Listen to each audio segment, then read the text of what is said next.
Guys, how are you doing? Yeah, not too bad. It's been a hectic week, but surviving nonetheless. Are we going to lap as Middle East correspondents today? Oh, 100%, yeah. Geopolitical experts for the week, and then back to shitcoiners the week after. It's been a test in bag holding this week. I've got to say, I've been in the Telegram chats, rallying the boys, holding on for dear life has been the message. Oh god, yeah, right. We'll get all into that. You'll hear our kind of take on what's just happened. Just to kind of like timestamp this, we're probably recording this 2-3 hours after the proposed ceasefire, so we'll get into what all that means, what the kind of likely progression is for the markets and how it's responded, what we think we'll go on to. But first, there's been another weird, wonderful, wacky week in this space that is crypto.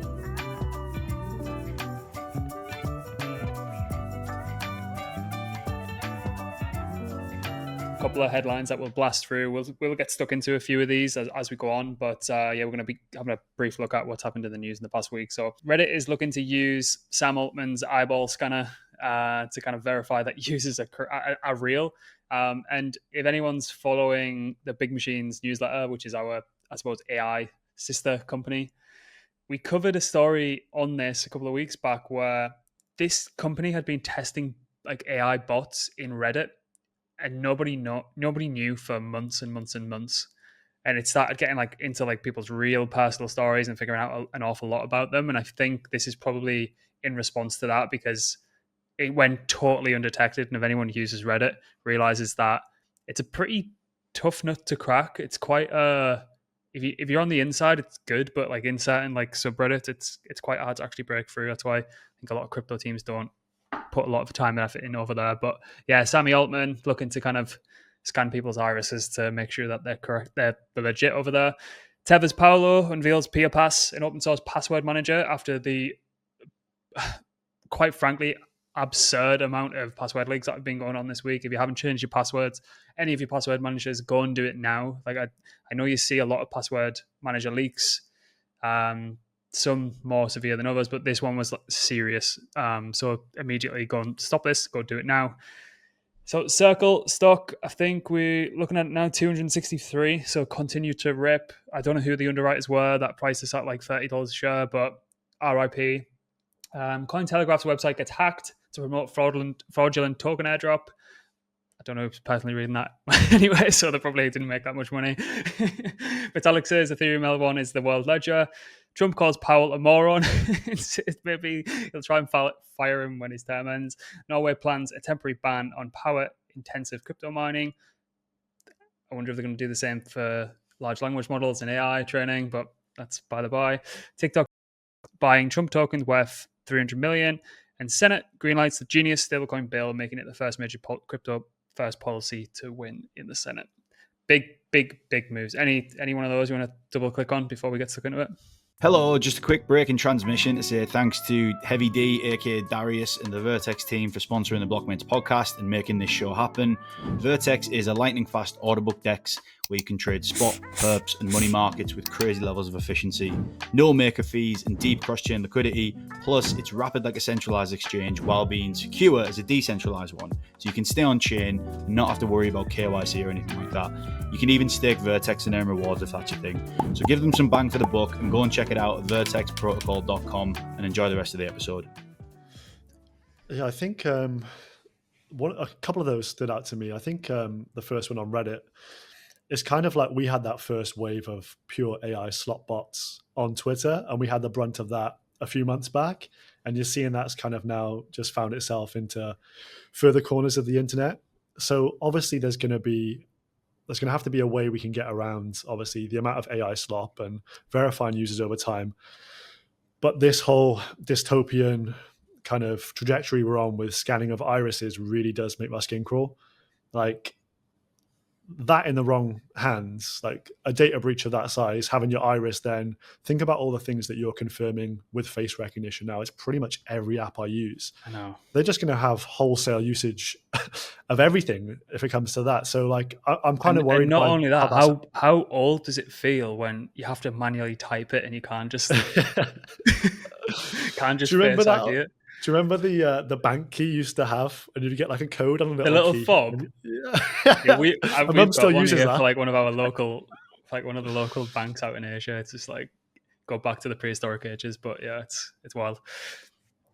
Yeah, you think about the amount of scams that could occur off the back of that kind of data breach, and obviously you've touched on further data breaches across the internet right now. It's been a wild one, and personally this week I've had a huge uptick in the amount of scam emails and texts I've been receiving. Like, it's been crazy. So honestly, stay safe out there. It's been tough waters all around.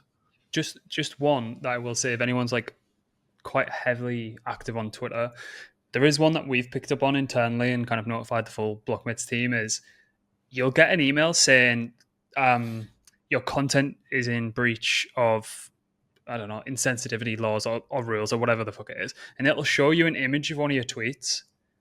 But then you check the URL slug and it's not actually a Twitter, like an official Twitter email who's actually sent you it. So they're trying to like panic you into responding because your account might be in danger of being, I suppose, deplatformed, and then you kind of click through, and that's just another one that they're doing recently as well. So it's a fucking minefield every single day.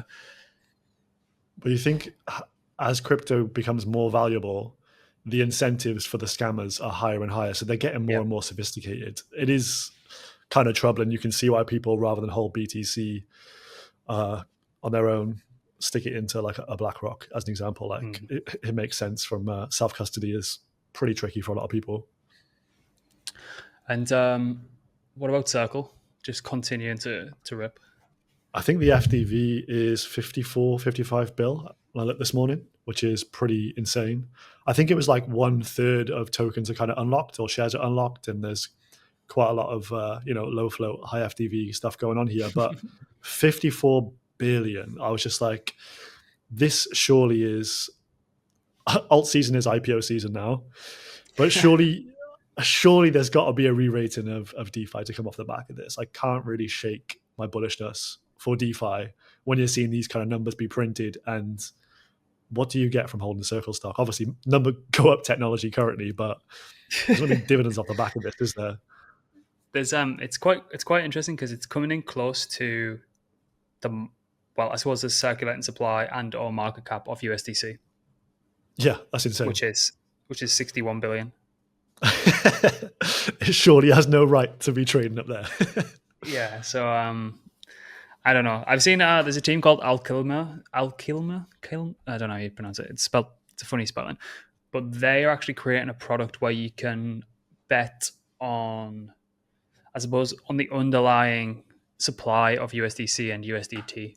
So it's like, as opposed to a directional market bet on, if you were to ever be at like a Tether equity, I don't think you ever would. I think they'll keep that private for as long as possible. Or Circle equity, you can kind of directionally bet on the growth or contraction of the USDC or USDT supply. So I think that's a pretty cool product.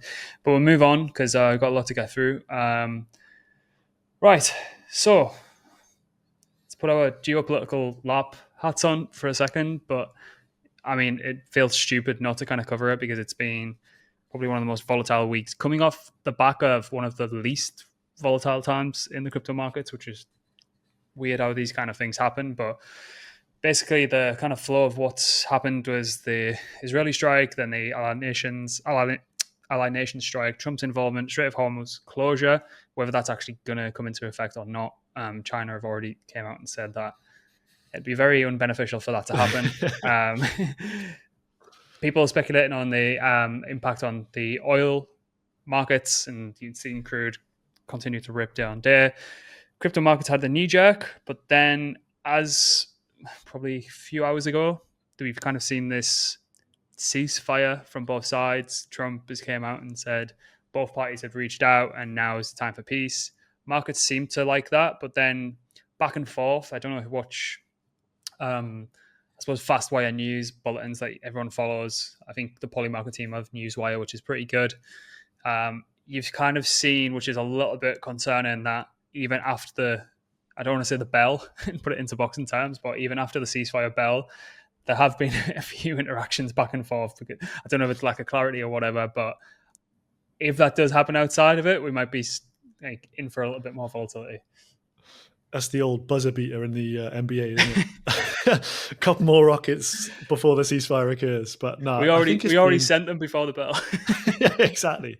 It was on a slow release, boys. It's actually been wild to like.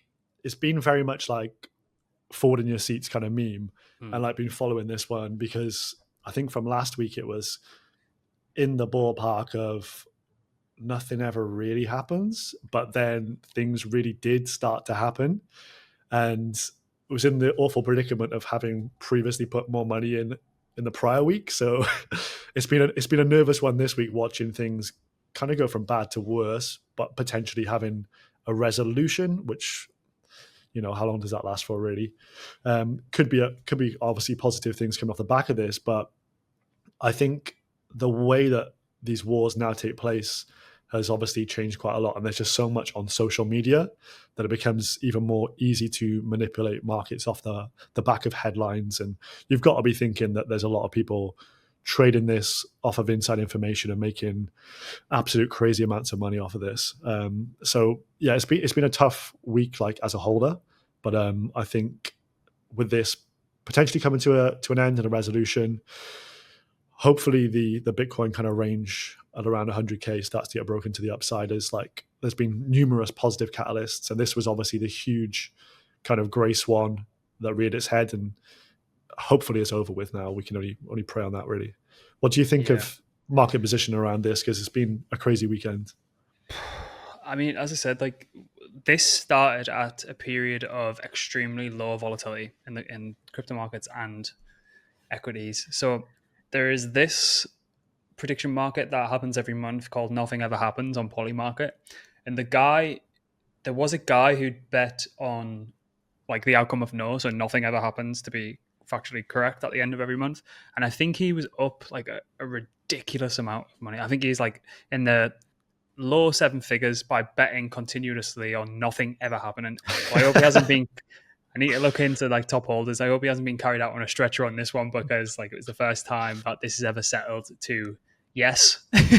But we'll be looking at it to see where it resolves next month as well. But yeah, I think what's quite telling and quite bullish is, I mean, we've got a failed breakdown at like around 100K during what people were coming out and saying was potentially a World War III starter. I don't know how many World War IIIs we've had in the past 18 months, but if that in and of itself isn't quite telling, then I don't know what is. Yeah, it hasn't been so bullish for the altcoins per se, but I think select bags and BTC have held up very well considering the kind of fear in the markets. And my kind of takeaway was like, at this point, those who were going to sell have sold by now, surely. Oh God! Like, what else did you need?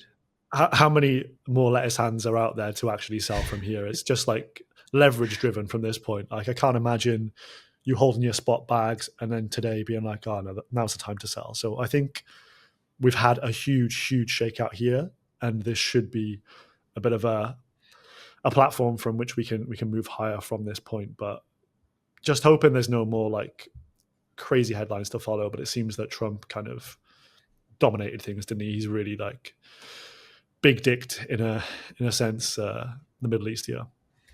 There is one more funny prediction market that I'm keeping my eye on, given everything. So we have had a rally off the bottom from 4% on will Donald Trump receive the Nobel Peace Prize for 2025.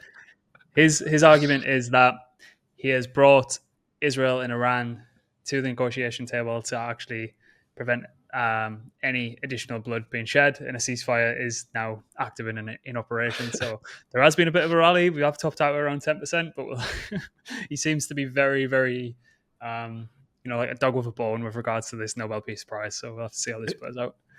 He wants Are you a buyer here? 10%? I'm not touching that market.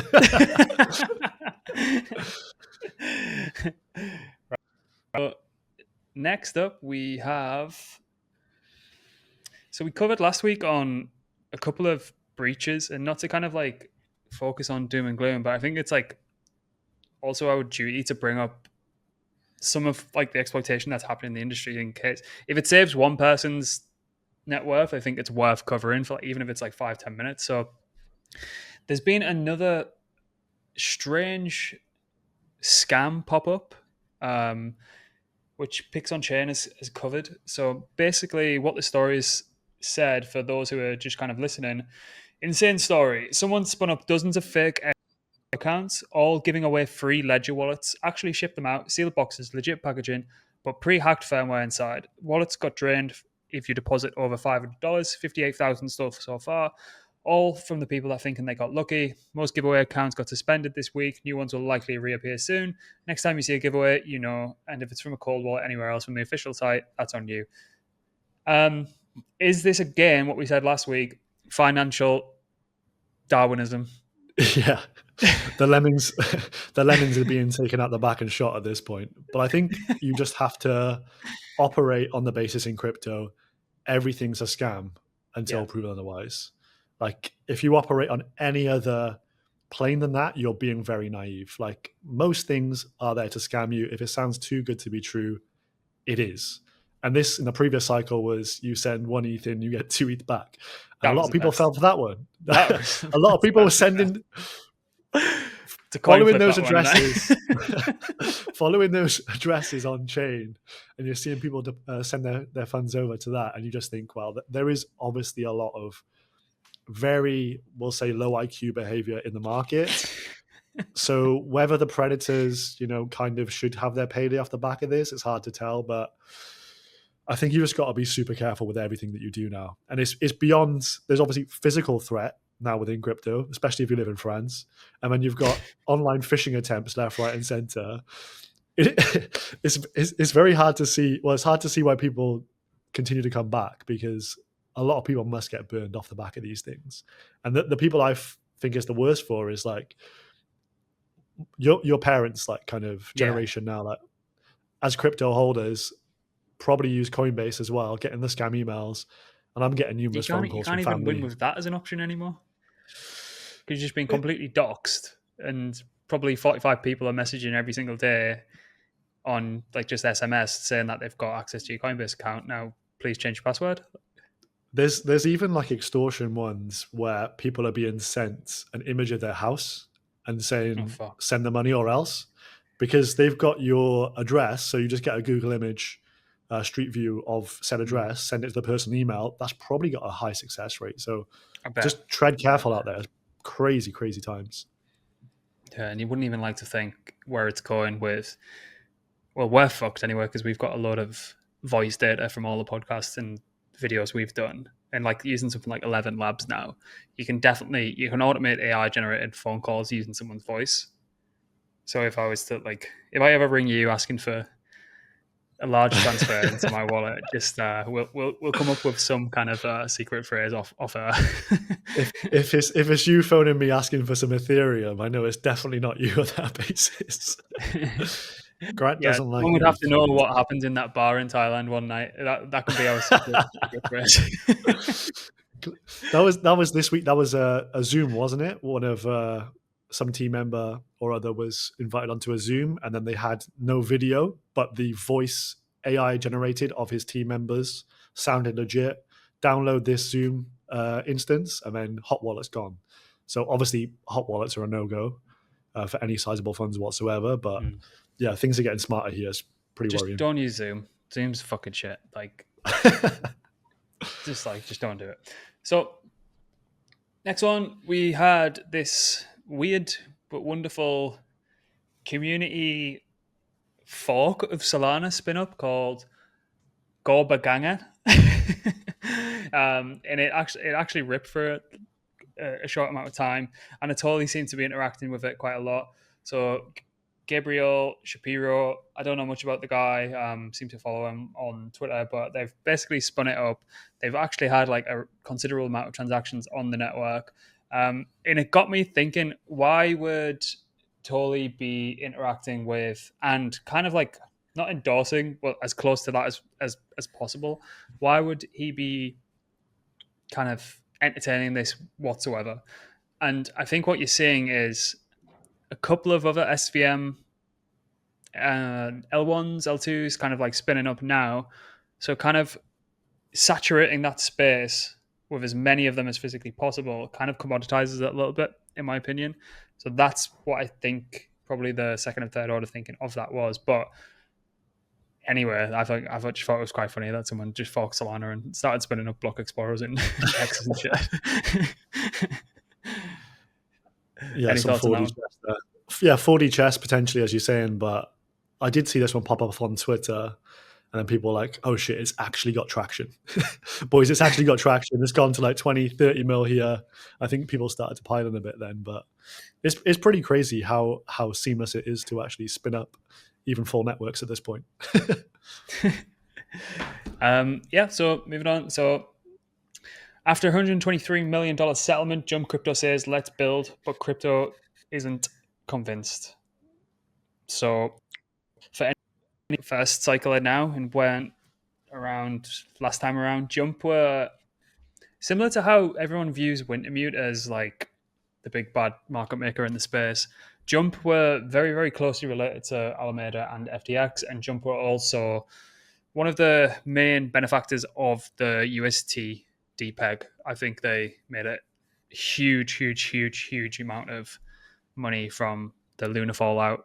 I believe their founder was extremely young. I can't remember the guy's name initially, and I personally think he's probably used as a bit of a scapegoat. Like, why would someone that age be in such a position of power?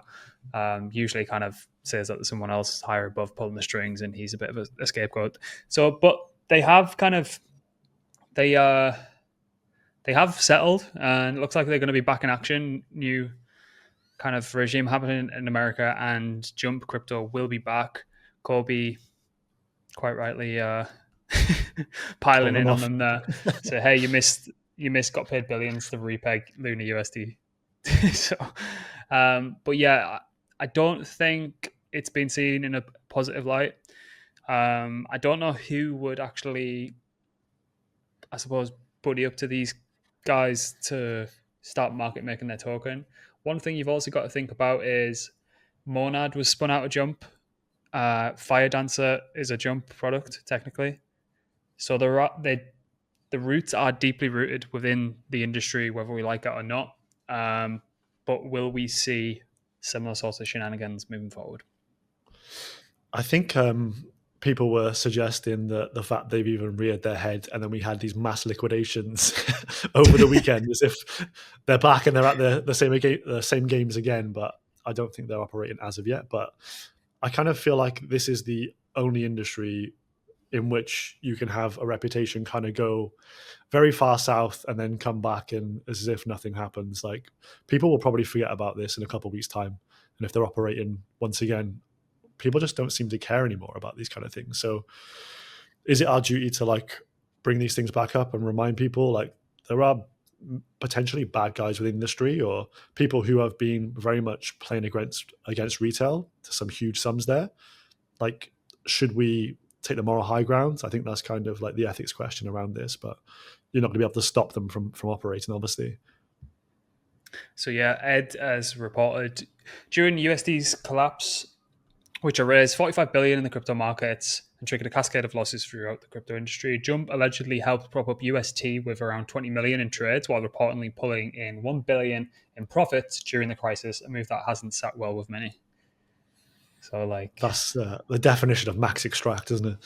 Yeah, it's like, oh well, we were just hedged. We were obviously mega short, but we'll still buy it with 20 mil anyway. So I don't know. We'll see. We'll see how it plays out. So Igon have just dropped Igon Cloud. Token hasn't reacted well, but they've also had a second follow-on round investment of around 70 million from A16Z, who have previously invested over 150 million. Remember the last round they invested, They took up every ounce of allocation in that round. It was a flat 100 million round. So they obviously see something. Sriram's a fucking brilliant speaker. And I think this Igon Cloud is a really interesting product. So just kind of give kind of like top of what it actually is. So their official announcement was the evolution is here. The age of verifiable apps has begun. Introducing Igon Cloud, a platform where verifiable apps, services, AI built on Igon layer, secured by the Igon token. So there is like this new, I suppose, repositioning. Instead of it being a layer, it's in a cloud. So I think if you're trying to target real world applications that can be provably verifiable using EigenLayer or EigenCloud, now they position it. To call it like EigenLayer doesn't necessarily make sense if you're trying to make a new social network that's an Instagram competitor, but you want it to be fully verifiably secure using Eigen's tech. Positioning it as EigenCloud, I think, makes a little bit more sense to the rest of the world. So it's slight tweak, but makes a huge bit of difference. And then obviously the subtle hint there is the Eigen token is going to be used to help kind of have some form of utility or demand sync as well. Yeah. I think at this point, anything's going to be a positive in terms of adding some utility and momentum for this token, because it has been one of those that this cycle has been kind of labeled as a LARP almost, which underlying, they probably got very good tech there, but their problem from the outset was they couldn't communicate what any of it really did. And it was mainly that marketing that was amiss for it. I remember reading the initial pages of their white paper or light paper they put out, and it used terms that I couldn't really fathom, to be honest with you. So if they come to the market with a clear strategy from here, which looks like they're going to have, there's a reason why AI16Z have put A16Z even have put in serious funds yet again. So they're going to have a real second big stab at this, I think. So it's definitely one to watch. I've seen a few, I think, integrations along the lines of Eigen AVSs recently from like a team at Giza. So there's something on the slow cook here. So I'd keep my eyes on this one. Yeah, I think we spoke to the marketing team before, and it was just like, even they couldn't explain it to me in person in like in a succinct way, you know. Like for me, it should be sitting with Ethereum. Like that's basically what it should be, because that's what it is. And it needs to be.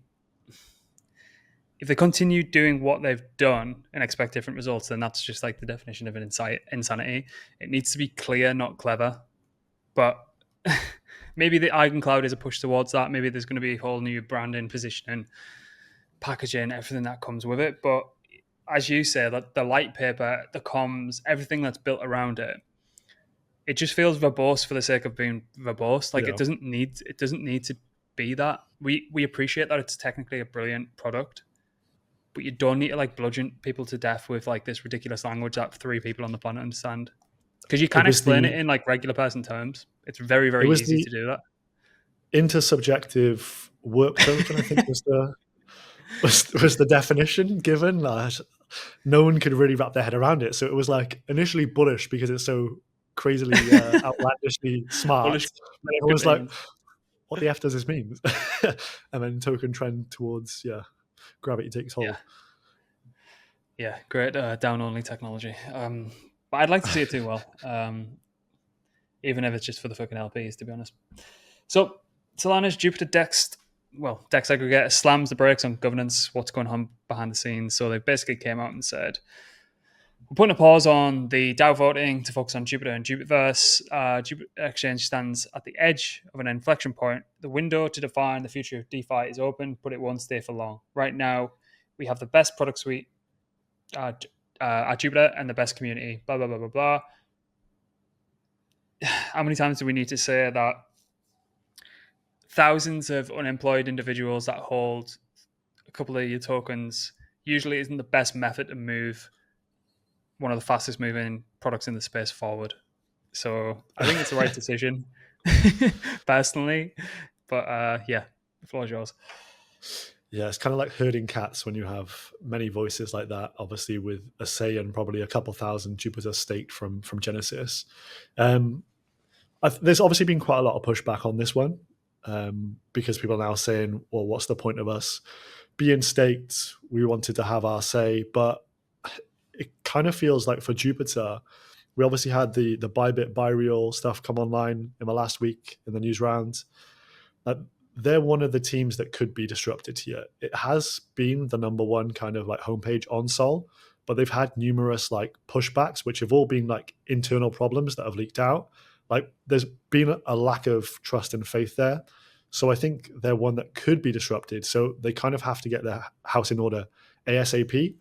So whether they can do this via some just steer the ship throughout the rest of this year, whether the governance comes back and it's actually governance or it's just theatrics, that's still to be seen. But I kind of feel like governance as a main utility for any token is nonsense anyway, because you do get stupid proposals being put up. Sometimes things and decisions are made that aren't going to be beneficial apart from getting a bit of a sugar high. Like oftentimes the community are going to vote for things that give you maybe short-term price increase, but long-term isn't very good. So I don't hate it on that fact. And I think they do recognize that their position isn't as guaranteed as maybe it was. If we went back a year from now, back in 2024, they were front and center. And I think you had the thesis ready to go on this one, didn't you? Well, yeah, it was the inflection point was the Meteor thing. They almost had everything in their hands. You can timestamp that on the chart. Yeah, nefarious activities at the end of the day. How many people's head rolled? A couple, wasn't it? But how deep is that really entrenched? Is Meow clean on this front? I don't know. But they've got a lot to prove still. And it has been, again, for these guys, internal things have caused the downfall of their position as the go-to Solana app. So yeah, no one's arguing that it isn't an immense spot aggregator. Less so on the perps, but I think like over time that could potentially be fixed as well. But they have distribution. They've got a brilliant product. They've acquired teams and products well. Yeah, it's just in this space you don't really get a second chance when trust is broken. Even if it is at arm's length and an adjacent product, it's still owned by Jupiter. Like let's be right, and like you don't have to be a fucking genius to work out that it's the same team. But I think that has still had left an awful lot of sour taste in a lot of people's mouths, me included. Like as I say, I had it all mapped out, the thesis, and it was like 2 days after that shit happened with Meteor. Yeah. So, and I just physically couldn't. I personally just can't go back and buy that token now because I don't know. I can't control anything, but I can only kind of allocate capital towards what I can actually see. And when there's like unknown unknowns that are usually people issues, you can't forecast that. So you can't go and put a sizable bet on that. And if Bass has anything to go by, there could be more stuff further down the line. So that's just an unfortunate situation. Yeah, wide berth. A second kind of spin-off to this, I think you had Launchcoin in the crosshairs as well this week, sending out royalties now via PayPal bank transfer and moving away from Sol deposits. So this one, I think, was in the last maybe 24 hours getting serious backlash because I think it was Ultra. I'm not sure his handle. These were like internal emails to some of the first teams to launch on Launchcoin, stating like you're going to have to now fill out these details. We need either PayPal or bank account details, and we're not going to be using the USDC rails anymore. So this one's kind of like what's gone on behind the scenes that has made this occur. Is this like regulatory stuff or? Sounds it.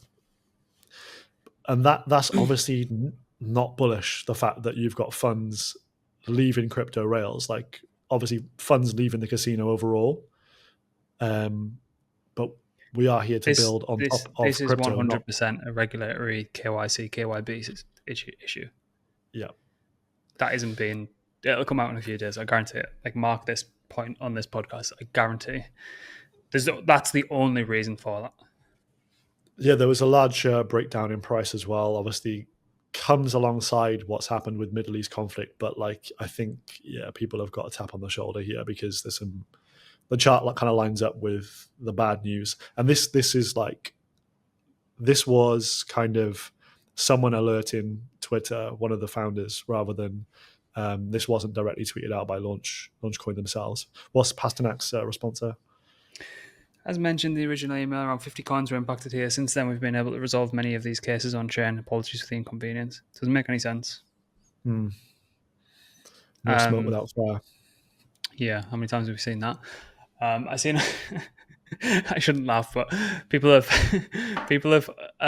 went looking for Pasternak's girlfriend on Instagram and found that she's leaving her accommodation or something. So there might be trouble in paradise there. The girlfriend indicator or any chart is pretty hilarious because it was like, I think he kind of publicized their relationship last week, and I think this is kind of when the chart started to take a turn for the worse. But happens to the best of us. Happened with Vitalik, happened with Pasternak. There's probably a few others out there as well. Who's the guy who does the shark videos? I'm not sure. Have you seen that? Yeah. Yeah. So anyway, last one for us before we wrap up. From fine to fortune, OKX Plans US IPO just months after Department of Justice deal. It really is IPO season, isn't it? Crazy, bro. Do you think there's going to be follow-on from this with other exchanges as well? Your Bybits, your Binance is potentially trying to IPO. Yeah. Like, are we setting up for just a basket of a crypto index on the stock market at some point here? Probably, yeah, I'd say so. Because I think you're probably going to see it from Bybit, Binance US. I'm pretty sure the fucking, what they're called, Winklevi will be up to getting Gemini listed as well. It kind of makes sense if they've been building for like 10, 15, well, not 15 yet, but like close to 10 years now, and they want some form of liquidity for the exit. But we'll see. It's like, why not? It gets your foot firmly in the door. If there is a regime change after Trump's term, I know he's kind of like flirting with a third term, which is really wild. But if there is a regime change, does that kind of like solidify your position in the US markets? If that, if the script gets flipped again, you can't really, they probably would get battered from SEC or whoever they put in charge there, but maybe that's a bit of a safe haven once you're actually floated. How do you square this one with someone like OKX that has a tradable token as well? Like, shares on the stock market and you've got token on crypto rails. It's pretty wild, eh? Yeah, like a lot of seed and private deals, you do get a safe, so like your equity purchase, but then you also get a SAF that usually follows that. Don't really know what you're paying for with the safe, to be honest. I can't imagine any of my investments are gonna go public or we're gonna get any equity payout. Usually what people are investing in is the token and the SAF. So, but yeah, they'll be like, you've got to think about if people have floated probably quite high comp with token, and then maybe they've seen this coming down the pipe for the past few years, and they've got some great hires on because they've incentivized them with some equity comp as well. And the founder will want some way of exiting, at least taking some secondary off the market as well. Like they've been building this for a long time, and why not take some off to kind of like look after the rest of your life effectively, and then being able to settle and focus on it. So yeah, it feels a bit backwards, but now it's starting to, like, the equity side of it is probably going to become more and more, required, I suppose. But yeah, we'll see. But it is IPO season, as you quite rightly mentioned. Yep. Cool. That it? I think so. Just seeing calls for no more alt seasons on the timeline. That's getting quite popular now. So that's a good one for the delusional bulls out there. So if anyone's listening to this, probably Wednesday, if you're around at Permissionless, go and find Alex, our man on the ground. I don't think he's got any merch for anyone, but just take his hat off him, take his shirt off his back. But yeah, we'll be back next week. Please give us a like, subscribe. The newsletter should be below as well. And yeah, we'll see you next week. Hopefully it's been a little bit more tame. Over and out. Quick one, nothing here is financial advice. It's for entertainment and educational purposes only. Always do your own research or speak to a financial advisor before making any investment decisions.